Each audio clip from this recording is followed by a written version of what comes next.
రాజన్న సిరిసిల్ల జిల్లా వెములవాడ ఎమ్మెల్యే ఆది శ్రీనివాస్, జిల్లా కలెక్టర్ సందీప్ కుమార్ జూతో కలిసి శ్రీ లక్ష్మీ వెంకటేశ్వర స్వామి బ్రహ్మోత్సవాలలో పాల్గొని స్వామివారిని దర్శించుకుని ప్రత్యేక పూజ నిర్వహించారు. అనంతరం స్వామివారి రథాన్ని లాగి రథోత్సవాన్ని ప్రారంభించారు. విప్ మాట్లాడుతూ అంగరంగ వైభవంగా నిర్వహిస్తున్న శ్రీ లక్ష్మీ వెంకటేశ్వర స్వామి బ్రహ్మోత్సవాలలో పాల్గొనడం ఆనందంగా ఉందన్నారు. స్వామివారి దివ్య ఆశీస్సులు ప్రజలందరిపై ఉండాలని వేడుకున్నారు.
సిరిసిల్ల జిల్లా కేంద్రంలో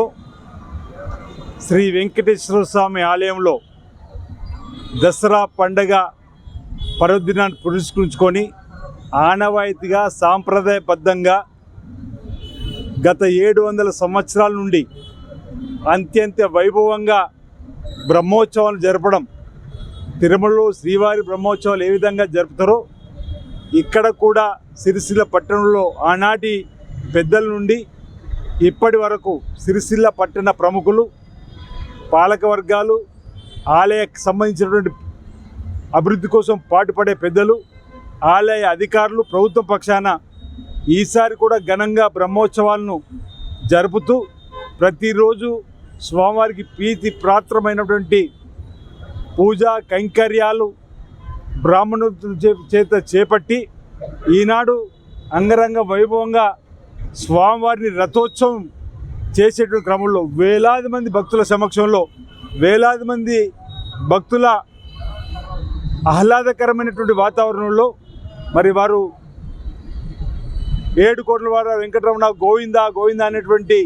నానుడితోటి, శ్రీనివాస గోవింద గోవింద అనేటువంటి నినాదాలతోటి మరి భక్తి పారవశ్యంతో నామస్మరణతోటి మరి స్వామివారిని వేడుకుంటూ రథోత్సవాన్ని జరపడం, అందులో ప్రభుత్వ పక్షాన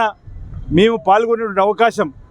గౌరవ కలెక్టర్ గారు చాలామంది పెద్దలు కూడా పాల్గొని స్వామివారిని దర్శించుకొని తరించి లోక కళ్యాణం జరిపించని ప్రతి ఒక్కరు కూడా సుఖమయ జీవితంతో, ఆనందమయ జీవితంతో, అష్టంతో, ఆయుర్వేదంతో ఉండాలని చెప్పని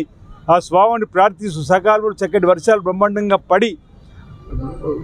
పాడి పంటలు బ్రహ్మాండంగా పండి రైతు వర్గంతో పాటు అన్ని వర్గాల ప్రజలు మరి ఆర్థికంగా ముందుకు వెళ్ళాలని చెప్పని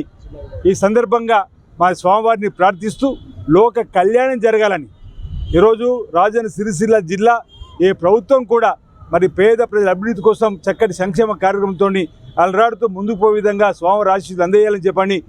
ప్రజలందరికీ రాజన్న సిరిసిల్ల జిల్లా వ్యాప్తంగా కూడా ఈ తెలంగాణ